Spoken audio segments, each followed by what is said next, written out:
cette habitude qui nous vole de l'énergie. Chaque être humain a une énergie assignée, il est de notre devoir de l'utiliser correctement et d'apprendre à ne pas la gaspiller sans en obtenir un bénéfice. Si vous sentez que votre énergie diminue, cet article est pour vous. Nous avons la capacité de garder notre calme sous la pression grâce à un ensemble de compétences telles que la patience, la persévérance et, bien sûr, l'intellect. Mais que se passe-t-il quand il existe un déséquilibre? L'énergie joue un rôle très important dans nos activités mais elle se maintient difficilement élevée au long de la journée. Il est important de mettre en place un plan pour exercer un meilleur contrôle, en tenant compte du temps que nous consacrons à chacune de nos activités, afin d'être plus efficace et productif. Il s'agit de mettre en balance les aspects physiques et émotionnels pour atteindre un état de santé complet. La clé est de travailler en harmonie, au rythme dicté par notre cerveau et notre corps, de ne pas exiger ce que nous ne pouvons donner. Nous sommes tellement habitués à travailler pendant des heures sans repos que nous ne savons même pas comment agir avant le temps libre.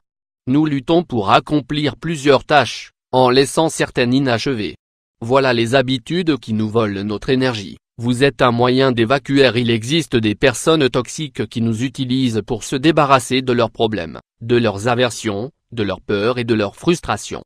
Il est préférable de ne pas les laisser vous remplir de cette mauvaise énergie, du moins pas tout le temps, car inconsciemment, elles affectent votre quotidien.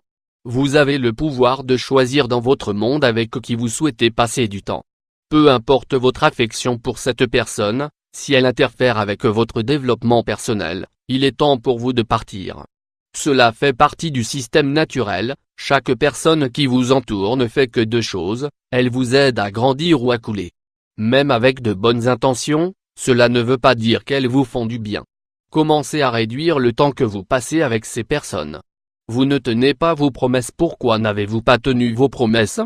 Il est clair que vous auriez pu changer d'avis en chemin, mais agissez, ne fuyez pas vos responsabilités. Si vous ne voulez plus le faire, offrez une deuxième option et négociez à nouveau. Retardez l'usure inévitable. Rendez-vous en compte à temps pour que les autres vous prennent au sérieux. Le temps est venu de dire assez, et rien ne se passe. Il est préférable de dire ce que vous ressentez que d'avoir à supporter ses conséquences pendant des années. Vous n'avez pas de priorité. Que voulez-vous vraiment dans votre vie? Trouvez ce qui vous remplit émotionnellement et physiquement pour que vous puissiez vous reposer facilement. Remplir votre agenda de tâches absurdes ne fait que vous faire perdre le contrôle, et à la fin, vous finirez par satisfaire les besoins des autres. Peu importe ce qui vous rend heureux. Il est bon de respirer, d'observer le moment et d'analyser les zones d'opportunité. Rappelez-vous que chaque être vivant a besoin de pause pour grandir. Si vous agissez sans intérêt, tout ce que vous faites c'est jeter de l'énergie qui ne reviendra pas.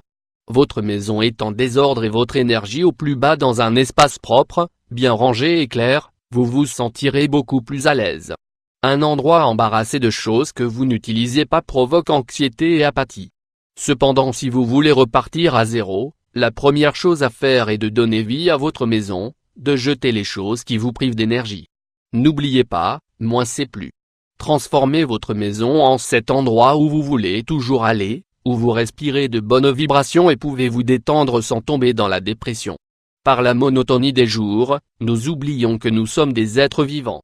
Nous soumettons notre corps à de longs horaires, à la pression et au stress, sans écouter ce qu'il nous dit.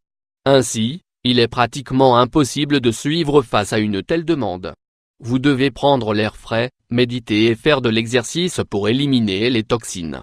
En attendant, manger un régime riche en vitamines, minéraux et nutriments est essentiel pour nous garder en bonne santé. Vous menez une vie sédentaire. À quelle fréquence bougez-vous? Peu importe que vous passiez beaucoup de temps au bureau, n'habituez pas votre corps à rester assis. Si vous le faites, la fonction de votre organisme entre dans un cercle vicieux d'apathie. Cependant, lorsque vous commencez à vous déplacer et à faire au moins 30 minutes de marche par jour, la libération d'endorphines augmente le niveau d'énergie qui vous gardera alerte. Vous vous inquiétez trop. S'inquiéter des problèmes quotidiens est normal. Cependant, cela devient alarmant quand vous ne pouvez pas contrôler l'inquiétude. L'inquiétude est ce qui dirige les émotions. Cela se manifeste par des symptômes tels que l'agitation, la fatigue, une tension musculaire, l'irritabilité, l'insomnie. Cela arrive lorsqu'il y a plus d'activité dans l'hémisphère cérébral gauche, C'est-à-dire que la pensée logique et rationnelle fonctionne sans arrêt. C'est ça quoi le patient devrait faire face qui cause la peur et renforce son estime de soi. Laissez tomber le passé. Et organisez votre avenir pour maintenir votre énergie.